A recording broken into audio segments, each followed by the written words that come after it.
Diz assim a palavra de Deus: em quem também vós, depois que ouviste a palavra da verdade, o evangelho da vossa salvação, tendo nele também crido, foste selado com o Espírito Santo, com o Santo Espírito da promessa, o qual é o penhor da nossa herança, até o resgate da sua propriedade, em louvor da sua glória. Amém. Oremos ao Senhor.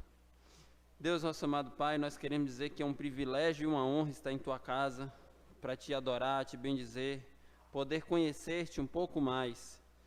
Essa é a vida eterna, esse é o propósito da nossa vida, Te conhecer e glorificar o Teu santo nome.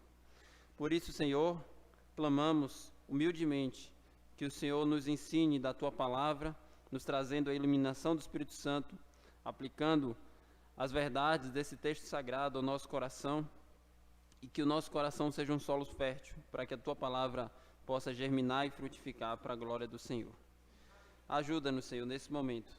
Nos aproximamos desse texto confiando pela fé que o Senhor fala conosco e também na dependência do Espírito Santo. Essa é a nossa oração em nome de Jesus. Amém. Nós começamos a meditar na Epístola de Paulo aos Efésios e nessa primeira sessão, do verso 3 ao 14, estamos vendo a doxologia, a adoração de Paulo, e ele faz uma adoração dividindo os papéis entre Pai, Filho e Espírito Santo. É muito interessante considerarmos que ele coloca a adoração em primeiro lugar na carta. Lembra, por exemplo, a oração do Pai Nosso, que começa dizendo: Pai Nosso que está no céu, santificado seja o Teu nome, venha o Teu reino, seja feita a Tua vontade, assim na terra como no céu. Em primeiro lugar, Deus. E é isso que a prioridade bíblica nos ensina. Paulo começa falando, em primeiro lugar, glória a Deus. Pelo quê? Pelo quê? Então ele diz no versículo 3, bendito Deus e Pai, e prossegue uma série de adoração referente à obra de Deus que fez em nós para a salvação.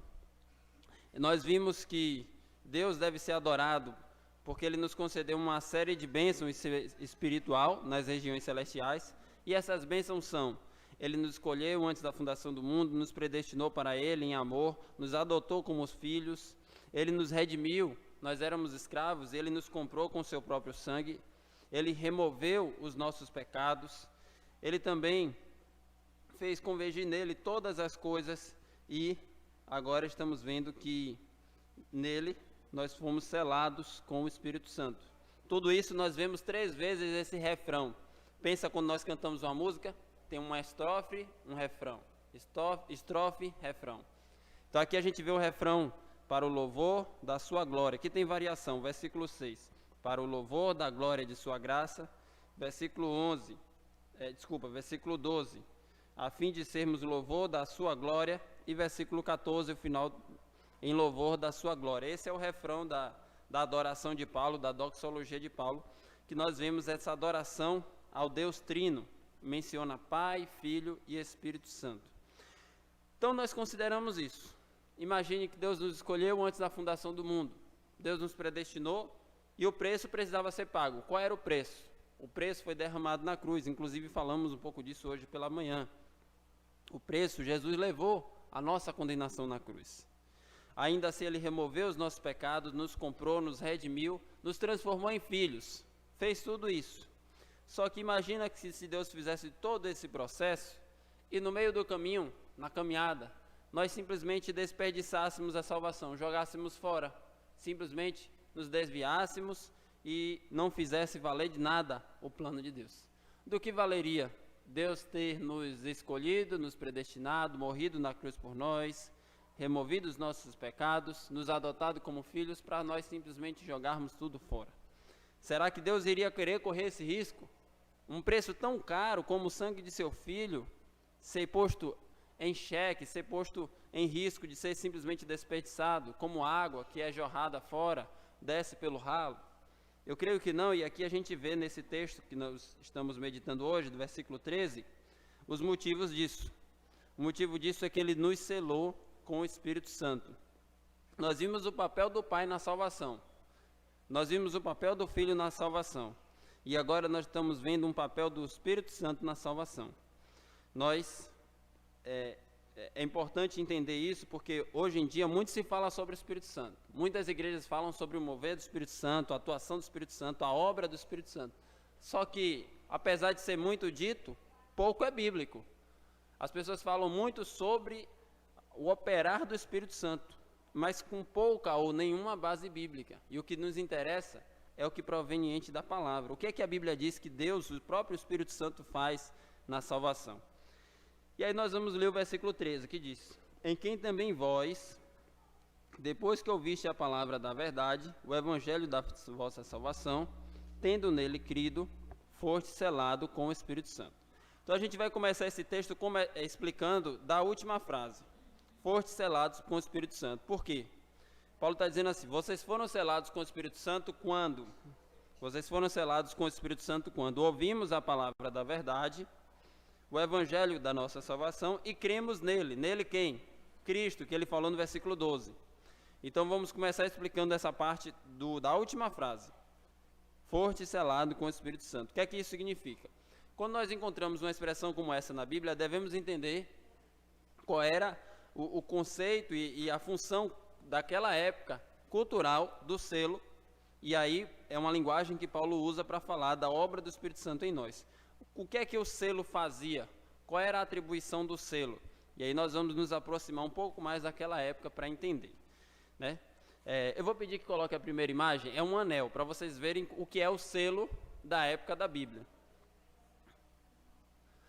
O selo era mais ou menos parecido com esse anel. Então aqui é um exemplo de selo. Os selos eram usados, por exemplo, em diversas ocasiões, mas eu vou dar alguns exemplos. Quando um governante decretava uma lei e ele fazia o selo do seu anel para mostrar que aquela lei era de fato sua. Então o selo era uma marca que autenticava, mostrando que o decreto pertencia ao rei. Ou também uma comunicação entre cartas. Um governante, um rei, comunicava com outra pessoa e ele botava o seu selo para dizer: essa mensagem é minha mesma. É como se fosse uma assinatura.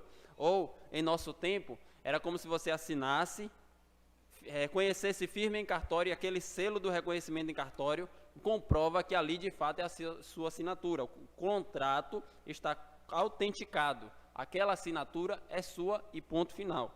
Então o selo cumpria essa missão de dar um tom de oficialidade. Então, alguém quando via o selo, sabia quem foi que fez aquela carta, fez aquela lei, fez aquele decreto, fez aquela obra. O selo carregava essa característica.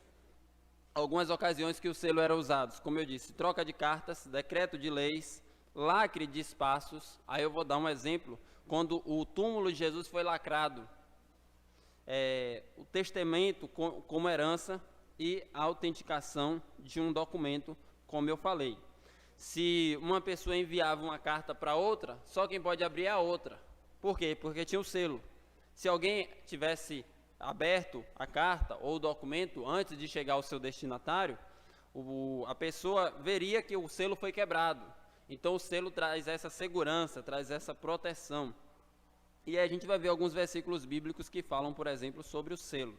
Vamos lá em Apocalipse, capítulo 5.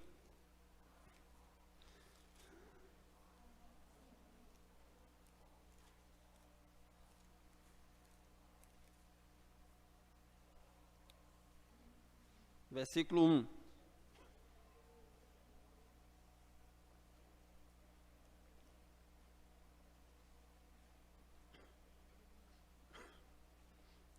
Apocalipse 5, verso 1.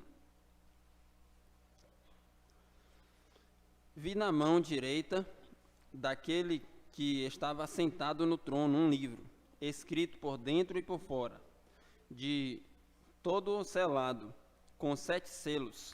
Vi também um anjo forte que proclamava grande voz: quem é digno de abrir o livro e de desatar os selos? Ora, nem no céu, nem sobre a terra, nem debaixo da terra, ninguém podia abrir o livro, nem mesmo olhar para ele. E eu, que aqui é João falando, chorava muito, porque ninguém foi achado digno de abrir o livro, nem mesmo de olhar para ele.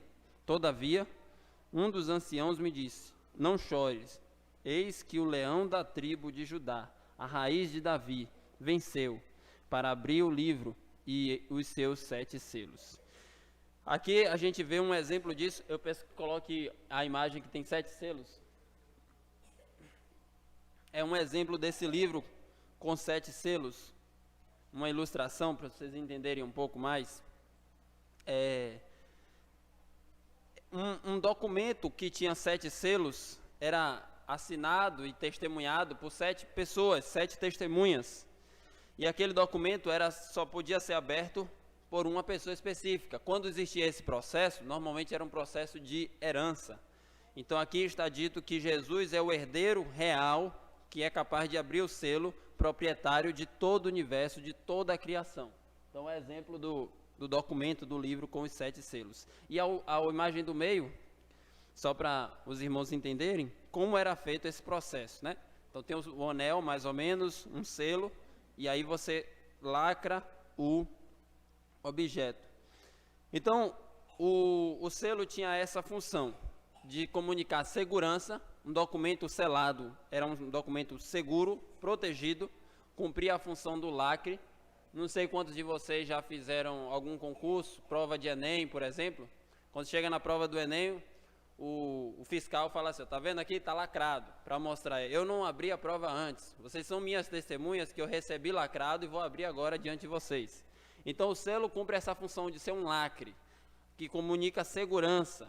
Somente a pessoa autorizada pode abrir o selo.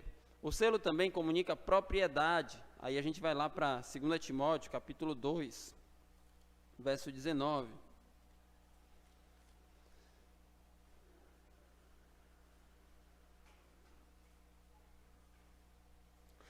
Dentro dessa função que eu mencionei de lacre, existe o túmulo de Jesus que foi lacrado, para dizer que ninguém poderia violar, mas Deus ressuscitou Jesus ainda assim.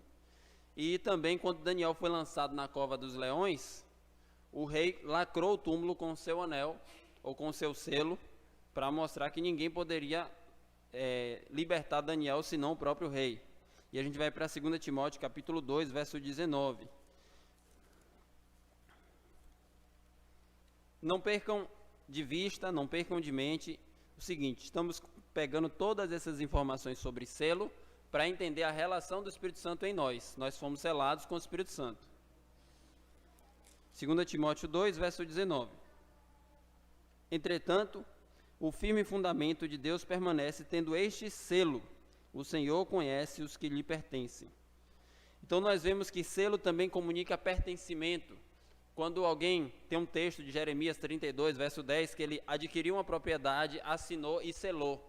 Então cumpre essa função de propriedade. Um documento, um objeto com selo comunica que é posse de alguém. E por fim, o selo também comunica autenticidade. Paulo diz para Coríntios: vocês são o meu selo, a minha carta. Aquilo é algo legítimo. Quem foi que escreveu de fato? A quem pertence de fato? O selo mostra, pertence a essa pessoa. Então tudo isso nós vimos. Agora vamos voltar lá para Efésios, capítulo 1, versículo 13, que diz: fostes selados com o Espírito Santo. O que é que isso significa? Nós sabemos que nenhuma linguagem bíblica é vazia. Toda palavra importa. Cada palavra, cada letra aqui foi colocada por Deus. Quando a Bíblia diz que nós fomos selados com o Espírito Santo, está dizendo que, dentro de tudo isso que nós vimos, nós somos posses, nós somos propriedades do próprio Deus. Eu e você pertencemos ao próprio Deus, e a marca disso é o selo do Espírito Santo em nós. Outra coisa, nós de fato somos autênticos, pertencentes ao Senhor Jesus. A marca que Ele colocou em nós é uma marca de assinatura dele em nós. Como eu disse, autenticidade. E por fim, é uma marca de segurança e proteção. O selo do Espírito Santo garante que nada vai romper este selo. É uma marca de lacre. É uma marca que comunica que nós estamos guardados por meio do próprio Espírito Santo. Eu disse que ninguém poderia abrir uma carta se não fosse o proprietário. Este selo mostra que nós estamos seguros no poder do Espírito Santo. Eu comecei questionando: se Deus fizesse todo o processo da salvação e no meio do caminho nós perdêssemos, nós simplesmente desperdiçássemos todo o trabalho de Deus? A resposta está aqui. Deus não permite que isso aconteça porque Ele coloca em nós a sua segurança, o seu lacre. Ele coloca em nós a garantia do caminho ser conquistado por meio do Espírito Santo, na dependência de Deus, até o final. Então, esse selo do Espírito Santo é a evidência que nós temos, que nós vamos perseverar até o fim na graça de Deus. Isso é para nós uma grande segurança. Nosso Deus não é um Deus fracassado. Ele é o Deus que planejou antes da fundação do mundo. Mas Ele não planejou até a metade. Ele planejou até o fim. Ele nos escolheu, Ele nos predestinou e Ele, operando em nós, garantiu que nós vamos conquistar, perseverar nessa caminhada. Nós éramos escravos do pecado e Ele nos redimiu, Ele nos comprou. Agora nós pertencemos a Deus.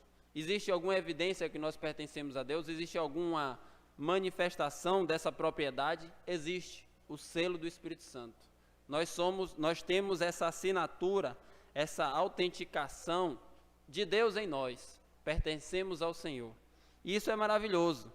Nós não somos como as pessoas, por exemplo, do mundo, que pensam que pertencem a si mesmos, na verdade, na linguagem bíblica, são pertencentes e escravos do pecado. Nós não pertencemos a nós mesmos.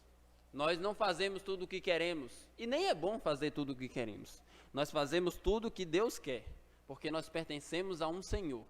É sempre bom lembrar, nós somos propriedades de Deus. Por quê? Porque Ele nos comprou com seu sangue. O preço foi muito caro. Então, toda a nossa vida, todos os nossos pensamentos, a nossa vontade é cativa, está aos pés do Senhor Jesus Cristo. Isso que significa dizer, Ele é o Senhor. Então, o texto diz que nós fomos selados com o Espírito Santo. Quando isso aconteceu? Aí nós vamos lá para o início do versículo. Em quem também vós, que fostes selados com o Espírito Santo, depois que ouviste a palavra da verdade. Então nós fomos selados com o Espírito Santo quando nós ouvimos a palavra da verdade, quando nós ouvimos o Evangelho, é isso que diz sobre a palavra da verdade. O Evangelho da vossa salvação, tendo nele crido. Não basta apenas ouvir, mas crer no Evangelho. E o crer no Evangelho na Bíblia não é meramente acreditar, tem muitas pessoas que confundem isso. Tem pessoas que acham que crer no Evangelho é achar que a Bíblia é verdade, não é apenas isso. Crer no Evangelho, como diz a Bíblia, de todo o coração, é você se arrepender dos seus pecados e, de fato, confiar no Senhor Jesus inteiramente para a sua salvação. E a Bíblia fala que a salvação se dá tão somente assim. A Bíblia fala em diversos momentos, lá, por exemplo, em João capítulo 6, quando o próprio Jesus foi questionado qual obra de Deus deveriam fazer. Imagina, diante desse questionamento, as pessoas perguntam a Jesus, e podem perguntar para você algum dia, qual é a obra de Deus para que façamos? O que é que você vai responder? Imagina uma pessoa que ainda não crê no Evangelho te pergunta, qual é a obra de Deus que eu tenho que fazer? O que você diria? Será que você diria, olha, você tem que ler a Bíblia toda, orar todo dia, ir toda semana para a igreja? Primeira obra é a principal. Jesus responde, João 6, verso 28 e 29.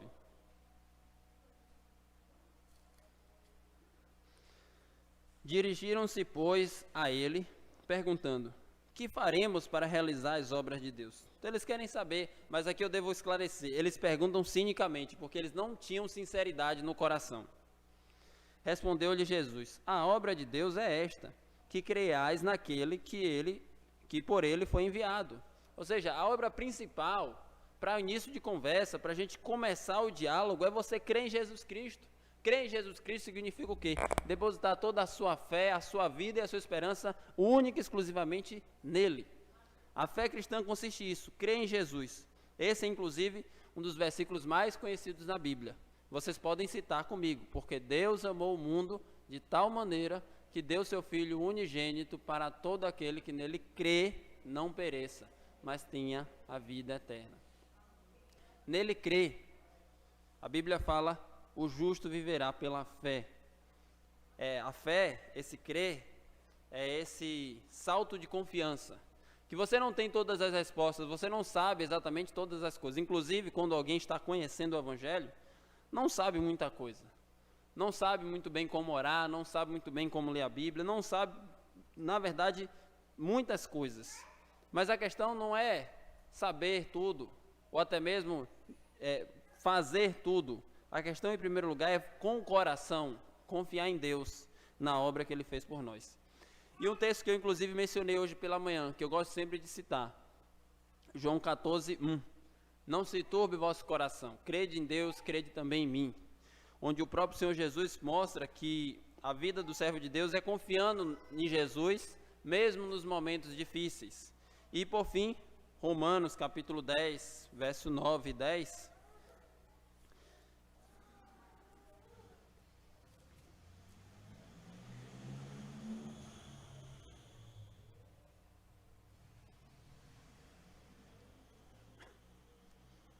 Romanos 10, verso 9 e 10. Se com a boca confessares Jesus como Senhor, e em teu coração creres que Deus o ressuscitou dentre os mortos, serás salvos. Porque com o coração se crê para a justiça, e com a boca se confessa a respeito da salvação. É isso que significa. O plano eterno de Deus inclui a pessoa ser escolhido, predestinado, Jesus morrer pelos seus pecados, e num determinado momento ela deve crer, se apropriar de todos esses elementos mencionados do Evangelho por meio da fé. Não apenas acreditar, mas depositar toda a sua vida e sua esperança nessa verdade. Jesus morreu pelos nossos pecados e por isso nós devemos viver para Ele. E é nesse momento, diz Paulo lá em Efésios 1, que nós fomos selados pelo Espírito Santo, dentro daquele conceito de selo que nós já vimos. Quando alguém ouve a palavra da verdade, o evangelho da salvação, e tendo nele crido, a pessoa é selada com o Espírito Santo. Por que é selado com o Espírito Santo? Eu já mencionei. É uma marca. A pessoa é propriedade de Deus. É um lacre. Comunica a segurança. Nós estamos seguros no poder de Deus. Somente o próprio Deus pode romper esse lacre. Nós pertencemos a Ele. E o verso 14 ainda continua com esse assunto de segurança, de proteção no poder de Deus. Falando ainda sobre o Espírito Santo, ele diz: fostes selados com o Santo Espírito da promessa, o qual é o penhor da nossa herança. Então aqui ele traz outro conceito, penhor. O que é penhor? Penhor é um conceito que nós estamos mais familiarizados, que é um pouco semelhante ao do mundo antigo, onde a pessoa dá um valor, uma garantia, podemos dizer, a primeira parcela da nossa herança ou da nossa salvação. Qual é a garantia que nós seremos salvos no final dos tempos, na consumação dos séculos? Qual é a garantia que você tem? É o penhor. Qual é o penhor? É o Espírito Santo da promessa. Então, o fato de você ter o Espírito Santo hoje, se você tem de fato o Espírito Santo, este é o penhor, é a garantia de Deus. Ora, o nosso Deus não é um Deus que defrauda ninguém e nem falha em suas promessas. Ele promete e cumpre. Então, o fato dele ter dado a primeira parcela significa que ele também vai dar a última, ou em outras palavras, o fato dele ter garantido a nossa salvação significa que a nossa salvação será consumada. E esse Espírito Santo é o penhor da nossa salvação. Podemos pensar nisso como essa ideia de primeira parcela, ou de primícia, ou do princípio, pensando, por exemplo, no fruto do Espírito Santo. Fruto do Espírito Santo, Gálatas 5, 22 ao 25, é amor, benignidade, mansidão, alegria, paz, etc. Tudo isso é a primícia, é o princípio da criação, da nova criação. Nós somos novos homens, novas mulheres, nascemos de novo. Então, se você pensar que Deus fará uma nova criação, novos céus, nova terra, mas o princípio da criação já está aqui, já existe, que somos nós, eu e você, novos homens e novas mulheres que já nasceram de novo, nesse sentido, nós somos esse penhor, a garantia que Deus vai operar essa salvação até o fim. É o princípio, é a primeira parcela. O Deus que começou também vai concretizar. E ele diz ainda, até ao resgate da sua propriedade. Vê essa linguagem o tempo todo de proteção e propriedade. Ele falou de selo, ele falou de penhor, e ao mesmo tempo ele está falando de propriedade. Então ele está falando de um resgate completo. O que é o resgate completo? Resgate comunica a mesma ideia de redenção, nós sendo comprados por Deus. Então haverá um momento na consumação dos séculos, no final de todas as eras, onde toda a sua criação será resgatada por completo, redimida por completo. E aqui ele diz, até ao resgate da sua propriedade. Qual é essa propriedade de Deus? Você tem alguma suspeita? Você tem alguma hipótese? Pelo que nós já temos falado até agora, é fácil deduzir. A propriedade de Deus somos nós. Eu e você pertencemos ao Senhor Jesus Cristo. Então Deus, no final de todas as coisas, irá nos resgatar. Um outro texto que fala também sobre isso está em Romanos capítulo 8, versículo 23. Romanos 8, 23.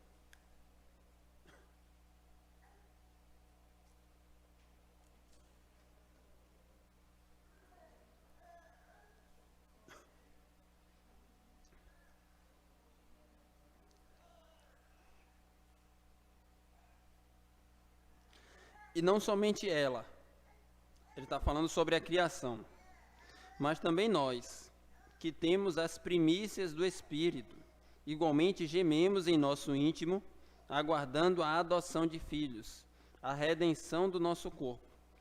Aí surge um questionamento, mas nós já não fomos redimidos? Já e ainda não, já fomos redimidos, comprados do pecado, mas não por completo. Haverá um momento na consumação dos séculos, onde Deus nos redimirá por completo, nosso corpo, nossa alma, nosso espírito, inteiramente. Continuando aqui o versículo 24. Romanos 8, 24. Porque na esperança que fomos salvos. Ora, a esperança que se vê não é esperança, pois o que alguém vê, como espera? Mas se esperamos o que não vemos, com paciência o aguardamos. Então Paulo está falando que nós somos esse princípio da criação, essa primícia, e aguardamos ardentemente esse momento. Desejamos o momento onde seremos resgatados por completos, livres da completa presença do pecado. E então estaremos em plenitude na presença de Deus. E voltando lá para Efésios, capítulo 1, chegamos ao nosso refrão pela terceira vez.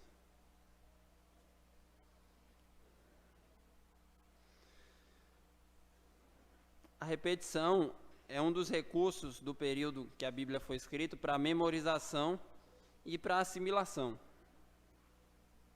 Então nós vimos essa expressão em louvor da sua glória, ou para o louvor da glória de sua graça, no versículo 6, o versículo 12, a fim de sermos para o louvor da sua glória, e o versículo 14, em louvor da sua glória. O que aprendemos com essa frase que é repetida 3 vezes? Paulo está deixando muito claro. Todo o processo da salvação tem como objetivo final e maior a glória de Deus. Isso é muito importante. Na verdade, eu quero dizer que a verdade mais importante de toda a Bíblia é a glória de Deus. Tudo é por meio dele e para ele. Todas as coisas existem para glorificar o nome do Senhor Jesus Cristo. Inclusive, a nossa salvação é um meio para que Deus seja glorificado. É assim que nós devemos crer e viver. Paulo começa o texto com bendito, adorando a Deus, e termina com para o louvor da sua glória. Essa é a convicção, e é o que nos diferencia de todo mundo. O que nos diferencia, inclusive, de todas as religiões. Nós compreendemos que o objetivo maior e final de todas as coisas, desde a criação, a salvação, a redenção e a consumação dos séculos, é a glória de Deus. E por isso nós vivemos para essa glória.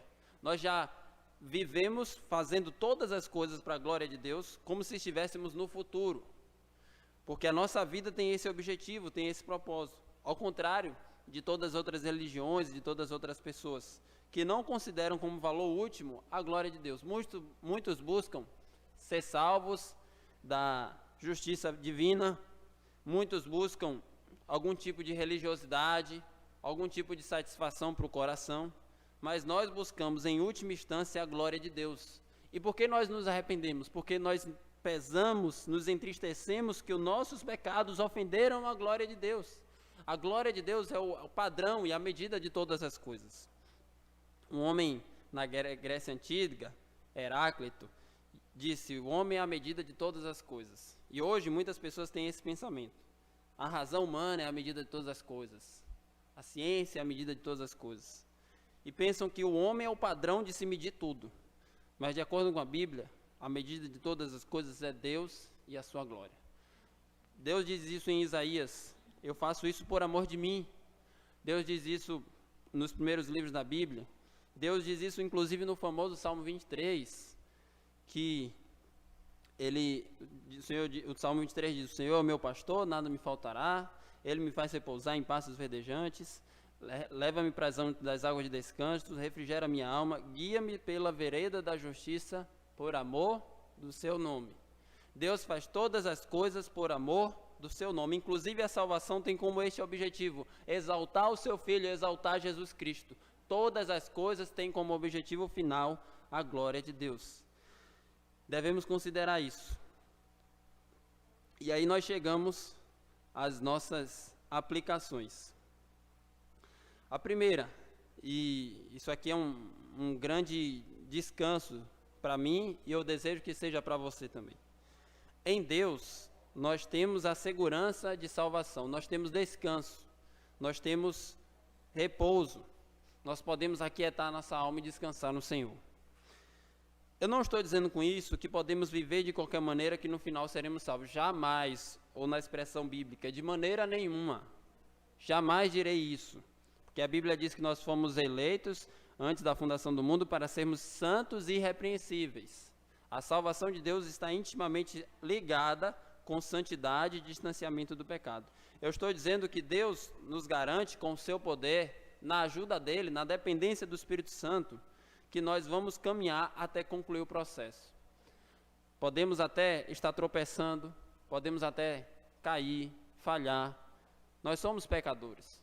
Pecadores também caem. Podemos encontrar exemplos na Bíblia. Temos os exemplos de Davi, o exemplo de Pedro. Apenas em mencionar o nome você conhece os seus pecados. E nós também, irmãos, nós somos pecadores. Podemos cair e tropeçar. Mas o que a Bíblia nos ensina é que apesar das nossas falhas, Deus nos ajuda a levantar com o seu poder. Deus nos ajuda a continuar caminhando. Deus opera em nós a santificação. Filipenses 2, verso 12 e 13. Desenvolvei a vossa salvação com temor e tremor, porque é Deus quem opera em vós, tanto o querer como efetuar. Então isso para nós é um grande alívio do fardo de ter que carregar a salvação nas costas até o final. Imagina que Jesus faz todo um trabalho de te salvar, a grandiosa obra da cruz, e ele entrega a tocha e diz: continua correndo, não deixa a tocha apagar. Se eu pegasse essa tocha, eu teria certeza que a tocha iria apagar, mais cedo ou mais tarde. Se nós voltássemos lá para o questionamento do início, Deus opera toda a salvação, morre na cruz por nós, e agora o papel de simplesmente pela minha força, dependendo somente de mim, perseverar até o final, eu te dou toda a certeza, eu iria tropeçar e cair. E eu te dou toda a certeza também, você também. Eu acho que todos nós, irmãos, somos fracos, somos falhos, e é por isso que todos nós dependemos do Espírito Santo. Nós dependemos de Deus, e nele nós temos essa segurança. Judas, capítulo único, versículo 24, nos diz que nós fomos guardados pelo poder de Deus. Livro antes de Apocalipse, último livro antes de Apocalipse. Judas, versículo 24.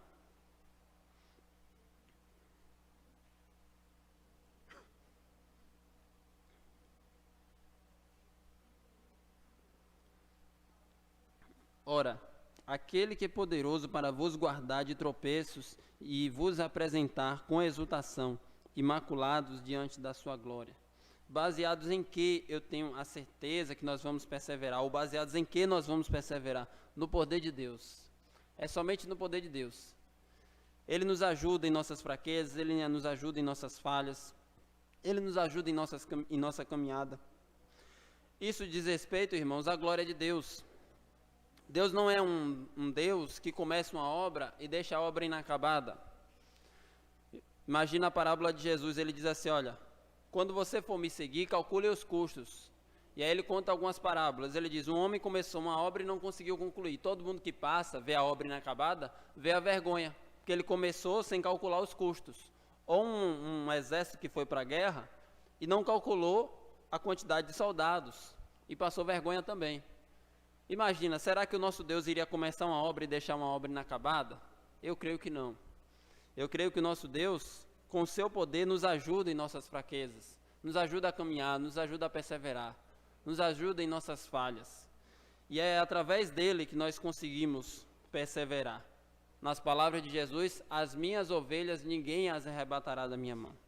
Então, apesar de nós sermos fracos e pecadores, em Deus nós encontramos força suficiente para continuar caminhando. É isso que nos ensina essas expressões que nós lemos, o selo do Espírito Santo, o penhor da nossa herança. Comunica garantia, comunica segurança, comunica proteção. E também podemos citar, na mesma convicção do apóstolo Paulo, espero que essa seja também a sua convicção, porque eu sei quem tenho crido e estou certo de que Ele é poderoso para guardar o meu depósito até aquele dia. Uma pergunta para você, você sabe em quem você está crendo? E o seu Deus é poderoso para guardar o seu depósito até aquele dia? O meu é. E também podemos dizer, na mesma convicção do apóstolo Paulo, estou plenamente certo de que aquele que começou boa obra em vós há de completá-la até o dia de Cristo Jesus. Essa deve ser a nossa certeza. Eu não estou aqui dizendo, irmão, jamais que você pode viver de qualquer maneira porque no final será salvo. Você não vai ouvir isso da minha boca. Eu estou dizendo que em Deus nós encontramos forças para superar as nossas fraquezas. E Ele nos garante e nos ajuda a caminhar até o fim. E por meio dele nós temos o penhor do Espírito Santo, nós temos o selo da promessa. E aí nós vamos para a nossa segunda aplicação, que é a principal. Não apenas desse texto, mas de toda a sessão, começando lá no versículo 3. Bendito Deus e Pai, finalizando no versículo 14, em louvor da sua glória. Qual é a aplicação? Eu creio que vocês já sabem qual é.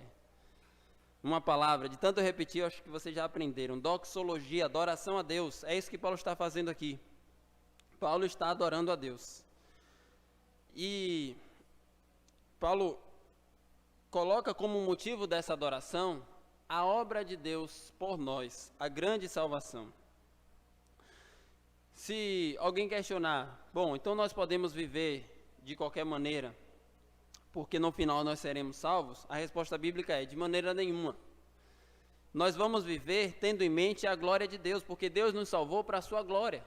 Se Deus nos salvou para a sua glória, todas as coisas que eu faço, eu considero a glória de Deus. Isso ofende a Deus ou não? Isso glorifica a Deus ou não? Esse é o padrão e a medida de todas as coisas. E a reação de um verdadeiramente salvo diante de tais ensinos não é um desejo de viver mundanamente, fazendo tudo o que quer para no final ser salvo. Essa não é a reação de alguém que de fato foi escolhido por Deus. A reação de alguém que ouve essas verdades do Evangelho é um coração grato, é dizer, Senhor, muito obrigado, por isso eu quero te engrandecer, te exaltar e louvar o teu santo nome. É o motivo da nossa adoração, é o motivo porque nós nos reunimos aqui todo domingo. Por que nós viemos a esse lugar? O que é que faz você tomar o seu banho, colocar a sua roupa, pegar os seus pés, andar até aqui, este salão, junto com essas pessoas e cantar músicas a este Deus? O que é que te move a tudo isso? O motivo é, Deus nos salvou, e é por isso que nós queremos adorar e engrandecer o nome dEle. É isso que nos dá razão de existência. Não apenas de estarmos aqui, como eu sempre digo, mas de dormirmos e acordarmos, levantarmos de manhã e fazermos tudo o que fazemos, é o louvor da sua glória. Esse é o combustível da nossa vida. É isso que nos faz, inclusive, pregar o Evangelho. Nosso desejo último não é pregar o Evangelho para que as pessoas sejam salvas somente. Isso é importante, claro, é muito importante que as pessoas sejam salvas, mas principalmente para que essas pessoas adorem a Deus. Nós queremos que as pessoas abandonem os seus pecados, deixem de ofender o nome de Deus e passem a viver para a glória de Deus. Esse é o nosso desejo. E eu posso dizer, o maior desejo no coração de um salvo é a glória de Deus. É isso que nós desejamos mais do que tudo. E é com esse desejo pela glória de Deus que nós temos, na dependência do Espírito Santo, o poder para vencer o pecado. Se você ama a glória de Deus mais do que tudo, você jamais vai querer ofender o seu Senhor, o seu Salvador. E a glória de Deus é ponderada, é meditada, é refletida a partir de quem Deus é, a partir de toda a obra de Deus. A Bíblia tem esse objetivo. Se você quer entender assim, qual é o objetivo da Bíblia? O objetivo da Bíblia é revelar Deus para que você o adore. Revelar Deus para que você o conheça e a partir desse conhecimento você o adore. Nós só temos motivo de adoração ao Senhor a partir do verdadeiro conhecimento de Deus. E Paulo faz isso aqui, do versículo 3 ao versículo 14. trazendo um pouco mais desse conhecimento de Deus para nós, desse conhecimento do Evangelho. E eu tenho sempre dito, e vou dizer porque eu estou simplesmente seguindo a sequência do texto bíblico, o Evangelho é fundamental para todos nós. O Evangelho é o nosso alimento, o Evangelho é o nosso combustível, é a nossa vida. Nós precisamos meditar no Evangelho todos os dias. Paulo faz isso em todas as suas cartas. Faça um teste, abre em qualquer momento aí do Novo Testamento, você vai ver Paulo falando sobre Jesus, sobre a obra da salvação, sobre o grande amor de Deus. E qual é a reação dele diante disso? Adoração. Como é que uma pessoa é motivada a adorar a Deus? Por meio do Evangelho. Se uma pessoa quer adorar a Deus verdadeiramente, precisa do quê? Conhecer a Deus, conhecer o Evangelho. É isso que nós devemos fazer.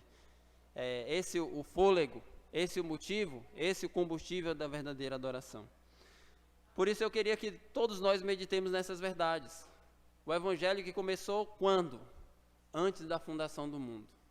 A Bíblia diz que Deus nos escolheu antes da fundação do mundo, com amor eterno eu te amei, e que Jesus é o Cordeiro que foi morto antes da fundação do mundo.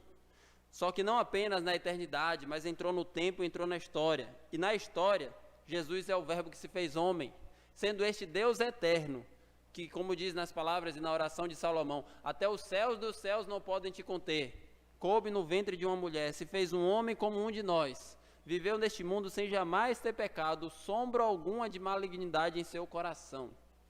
Quando eu penso nisso, eu sempre me assombro, né? Porque nós somos pecadores, nós pecamos muito em pensamento, em sentimento, em emoções, em atitudes, em palavras. E Jesus jamais pecou, nem em sombra de pensamento, cumpriu plenamente a vontade de Deus, sendo o Cordeiro de Deus que tira o pecado do mundo. Cordeiro perfeito, porque o Cordeiro que iria substituir-nos pelos nossos pecados, não poderia ter mácula, não poderia ter defeito. Então ele, como disse João Batista, é o Cordeiro de Deus que tira o pecado do mundo. Ele morreu no meu lugar, no seu lugar.